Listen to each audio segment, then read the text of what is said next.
Dari perjalanan saya selama 27 tahun itu, saya dan suami akhirnya menemukan ada 4 core behavior kita sebagai parents yang harus kita asah, harus selalu kita latih.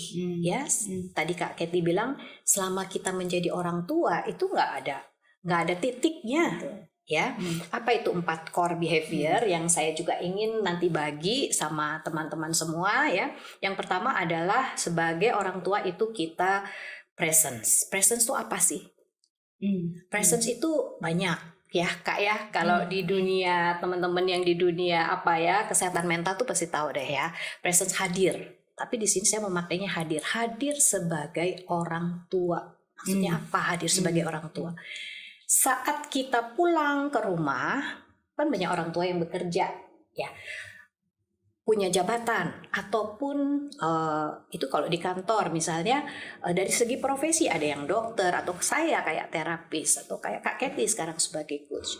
Kadang kita lupa begitu kita berhadapan dengan anak kita ini orang tua loh, kita ini bukan dokter loh, aku ini bukan terapis loh. Jangan sampai aku bawa misalnya terapis itu saat aku berhadapan dengan anakku, aku menganalisa semua.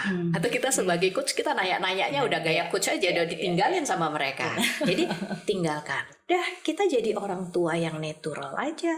Paling gampang bayangin kayak zaman-zaman dulu itu ya di kampung-kampung, desa-desa. Ya. Itu presence. Kemudian mindful. Saat kita berkomunikasi ya dengan anak kita, yuk kita lupakan semua yang ada di dalam pikiran, terutama gadget. Mindful lah, hadirlah sepenuhnya. Anggaplah dia yang paling penting. Yang paling penting di sini kalau saat kita berelasi dengan anak kita, dialah yang terpenting saat itu. Kalau kita berelasi dengan pasangan kita, dialah yang paling penting saat itu. Bila kita mindful, kita akan bisa melihat tuh Kak, ekspresi wajahnya ataupun perubahan-perubahan kecil yang terjadi pada anak kita. Kita bisa nangkep itu.